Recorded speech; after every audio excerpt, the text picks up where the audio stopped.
Hello students, welcome to my YouTube channel connect with Hindi. This is Shalini Tripathi and आज हम लोग तुलसीदास जी द्वारा रचित लक्ष्मण मूर्छा और राम का विलाप को पढ़ेंगे। ठीक है, तो चलिए बिना टाइम वेस्ट किए हम तुलसीदास जी की लाइन को देखते हैं कि क्या लिखा है इन्होंने। ठीक है, तो ये लिखते हैं कि तो प्रताप उर राखी प्रभु जय हो नाथ तुरंत, अस कहीं आए सुपाई पद बंदी चले हनुमंत। हनुमान जी भरत जी से कहते हैं कि हे प्रभु, आपके गौरव और यश को अपने हृदय में धारण करके मैं लंका के लिए जाता हूँ। और ऐसा कहकर हनुमान जी ने भरत के चरणों को स्पर्श किया और उनकी वंदना करके हनुमान जी वहां से चल देते हैं। ठीक है, आगे है कि भरत बाहुबल शील गुण प्रभु पद प्रीति अपार, मन महुजात सराहत पुनि पुनि पवन कुमार। हनुमान जी भरत के बाहुबल और उनके सुशील गुण, उनका प्रभु श्री राम के लिए अपार प्रेम, इन सब की मन में सराहना करते हुए उनकी प्रशंसा करते हुए जा रहे हैं। ठीक है, की लाइन है कि उहाँ राम लक्ष्मण नहीं निहारी, बोले वचन मनुज अनुसारी, अर्ध राति गई कपि नहीं आयो, राम उठाई अनुजूर लायो।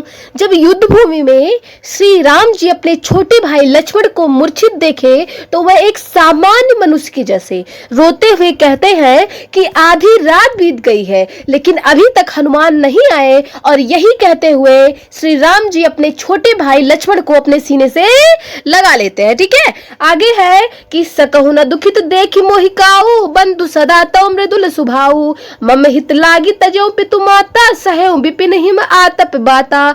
श्री राम जी लक्ष्मण जी से कहते हैं कि तुम मुझे कभी दुखी नहीं देख सकते थे और तुम्हारा स्वभाव तो कोमल था। तुम तो मेरे लिए अपने माता पिता को भी त्याग दिए और मेरे साथ जंगल में ठंड धूप और तूफान के कष्टों को झेलते रहे। ठीक है, ये बात समझ गए ना। आगे की लाइन है कि सो अनुराग कहाँ अब भाई, उठो न सुनि मम बच बिकलाई, जो जन त्यों बन बंधु बिछोहु, पितु वचन मन त्यों नहीं ओहु। श्री राम जी लक्ष्मण जी से कहते हैं कि हे भाई, मेरे लिए तुम्हारा वह प्यार कहाँ चला गया? तुम मेरे व्याकुल वचनों को सुनकर उठ क्यों नहीं जाते? और अगर मुझे पता होता कि वन में मुझे अपने भाई से बिछड़ना होगा तो मैं पिताजी के वचन को कभी नहीं मानता और वन कभी नहीं आता। ठीक है, तो ये बात आप समझ गए ना। आगे की लाइन है कि सुत बित नारी भवन परिवारा, होई जाहि जग बारहि बारा, अस विचार जिए जागहु ताता, मिलहि न जगत सहोदर भ्राता।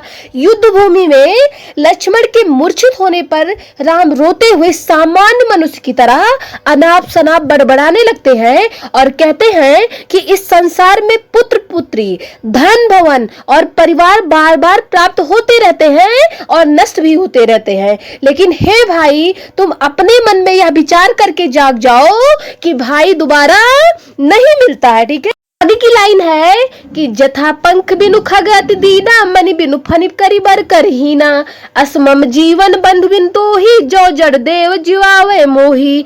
श्री राम जी लक्ष्मण से कहते हैं कि हे भाई, जिस तरह पंखों के बिना पक्षी, मणि के बिना सांप और सूंड के बिना हाथी दीनहीन और बेबस हो जाता है, तो हे मेरे भाई, यदि विधाता मुझे भी तुम्हारे बिना जीवित रखना चाहता है तो मेरी अवस्था भी कुछ इसी तरह होगी, अर्थात मेरी अवस्था तुम्हारे बिना ऐसी होगी जैसे मैं जड़ रूप में केवल सांस ले रहा हूँगा। ठीक है, तो ये बात आप समझ गए ना।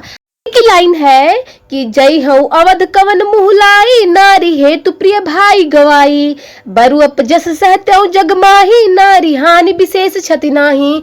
आगे श्री राम जी कहते हैं कि हे भाई, मैं अयोध्या में क्या मुंह लेकर जाऊंगा? मुझे तो लोग ये कहेंगे कि मैंने अपनी पत्नी के लिए अपने प्रिय भाई को गवा दिया। इस तरह मुझे तो इस संसार में बहुत अपयश सहना पड़ेगा, क्योंकि इस संसार के लोगों के अनुसार पत्नी को खोना कोई बहुत बड़ी हानि नहीं होगी, परंतु भाई को खोना बहुत बड़ी हानि और दुख है। ठीक है, तो ये बात आप समझ गए ना। आगे की लाइन है कि अब अपलोक शोक सुतोरा, सही निठुर कठोर उर मोरा, निज जननी के एक कुमारा, तात तास तुम प्राण अधारा।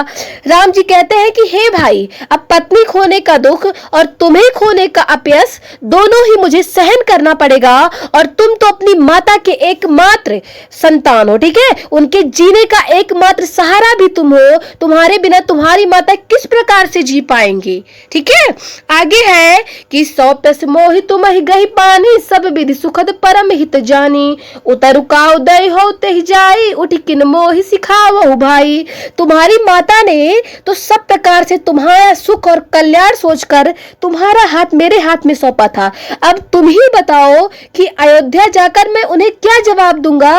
हे मेरे भाई, तुम उठकर मुझे समझाते क्यों नहीं? तुम मुझे बताओ कि मैं अयोध्या जाकर क्या कहूंगा, तुम मुझे कुछ तो सिखा दो। ठीक है, ये बात श्री राम जी लक्ष्मण जी से कहते हैं। ठीक है, आगे है कि बहुविधि सोचत सोच विमोचन, स्त्रवत सलिल राजीव दल नोचन, उमा एक अखंड रघुराई, नर गति भगत कृपाल दिखाई। श्री राम जी बहुत प्रकार से सोच रहे हैं और उनके कमल की पंखुड़ी के समान नेत्रों से आंसू बह रहे हैं। ठीक है, और यह सब भगवान शंकर माता पार्वती को सुना रहे हैं और कह रहे हैं कि हे उमा, प्रभु राम अखंड है और उन्होंने अपने भक्तों पर कृपा करने के लिए मनुष्य रूप धारण किया है। ठीक है, तो ये बात आप समझ गए ना। आगे की लाइन है कि प्रभु प्रलाप सुनि कान बिकल, भय बानर निकर, आए गयो हनुमान जी में करुणा महावीर रस। प्रभु श्री राम जी के व्याकुल और तर्कहीन वचन प्रवाह को सुनकर बानर और भालू का जो समूह है वो बेचैन हो जाता है और व्याकुल हो जाता है। और जैसे ही हनुमान जी आए, ऐसा लगा जैसे करुण रस में वीर रस का संचार हो गया। ठीक है, अर्थात हनुमान जी के आते ही शोक का वातावरण उत्साह में भर गया। ठीक है, आगे है कि हरसि राम भेटौ हनुमाना, अति कृतज्ञ प्रभु परम सुजाना, तुरत बैद तब कीन्ही उपाय, उठ बैठे लक्ष्मण हर्षाई। हनुमान जी के आने पर श्री राम जी बहुत खुश हुए और हनुमान जी को गले से लगा लिए और एक समझदार व्यक्ति की तरह से श्री राम जी ने हनुमान जी की कृतज्ञता व्यक्त की। उसके बाद वैद्य ने लक्ष्मण जी का उपचार किया और कुछ समय बाद लक्ष्मण जी उठकर बैठ गए और प्रसन्न हो गए। ठीक है, वो सबको देखकर प्रसन्न हो गए। क्या होता है कि हृदय लाई प्रभु भेटे भ्राता, हर से सकल भालु कपि भ्राता, कपि पुनि बैद तहां पहुंचावा, जय विधि तबहि ताहि लई आवा। श्री राम जी लक्ष्मण को गले से लगा लेते हैं, जिसे देखकर सभी भालू और बानर जो समूह है वो बहुत ज्यादा प्रसन्न हो जाता है और फिर हनुमान जी वैद्य को वहां पहुंचाते हैं जहां से वो आए होते हैं। ठीक है, लक्ष्मण जी के उपचार के लिए वो जहां से आए होते हैं वहीं पे हनुमान जी उनको लेके छोड़ आते हैं। ठीक है, आगे है कि यह वृत्तांत दशानन सुनेऊ, अति विषाद पुनि पुनि सिर धुनेऊ, व्याकुल कुंभकर्ण पही आवा, विविध जतन करिता ही जगावा। और जब लक्ष्मण जी जीवित हो गए, यह बात जब रावण ने सुना तो उसे बहुत दुख हुआ और वह बार बार अपना सिर पीटने लगा। और फिर रावण अपने भाई कुंभकर्ण के पास गया और उसे अनेक तरीके से जगाने की कोशिश की। ठीक है, क्योंकि जो कुंभकर्ण था वह 6 महीने सोता था और 6 महीने जागता था और उस समय क्या था, उसका सोने का समय था। ठीक है, तो इसीलिए रावण को बहुत ज्यादा प्रयत्न करना पड़ा उसे जगाने के लिए। ठीक है, आगे है कि जागा निश्चर देख्यो कैसा, मानव काल देहि धरि वैसा, कुंभकर्ण बूझा कहु भाई, काहे तो मुख रहे सुखाई। नींद से जागने पर वह राक्षस कुंभकर्ण ऐसा लग रहा था मानो यमराज ने देह धारण कर ली हो। और फिर कुंभकर्ण रावण से पूछा कि कहो भाई, तुम्हारा मुख क्यों सूख गया है? ठीक है, अर्थात तुम इतने परेशान क्यों दिख रहे हो, क्या बात है? ठीक है, आगे क्या होता है कि कथा कही सब तही अभिमानी, जय प्रकार सीता हरियाणी, तात कपिन सब निश्चर मारे, महाजोधा संघारे। तब अभिमानी रावण ने वह सारी कथा सुनाई कि जिस प्रकार वह सीता जी का हरण करके लाया था। ठीक है, और किस तरह से वानर सेना से सारे राक्षसों को मार दिया। ठीक है, जो वानर सेना थी उसने सारे राक्षसों को मार दिया और जो रावण के बड़े बड़े योद्धा थे उनका भी वध कर दिया। और यही सब बात रावण कुंभकर्ण से बता रहा था। ठीक है, दुर्मुख सुररिप मनुज आहारी, भट अतिकाय अकंपन भारी, अपर महोदर आदि कबीरा, परे समर मही सबर निधीरा। रावण कुंभकर्ण से कहते हैं कि युद्ध भूमि में दुर्मुख, देव शत्रु, मनुष्य भक्षक, महायोद्धा, अति विशाल काय धरा को हिला देने वाले, युद्ध भूमि में धैर्य धारण करने वाले महोदर आदि असंख्य वीर योद्धा युद्ध क्षेत्र में मारे गए हैं। ठीक है, उन सबको मार दिया गया है। ठीक है, आगे की लाइन है कि सुनि दस कंधर वचन तब कुंभकर्ण बिलखान, जगदम्बा हरि आनी अब सठ चाहत कल्याण।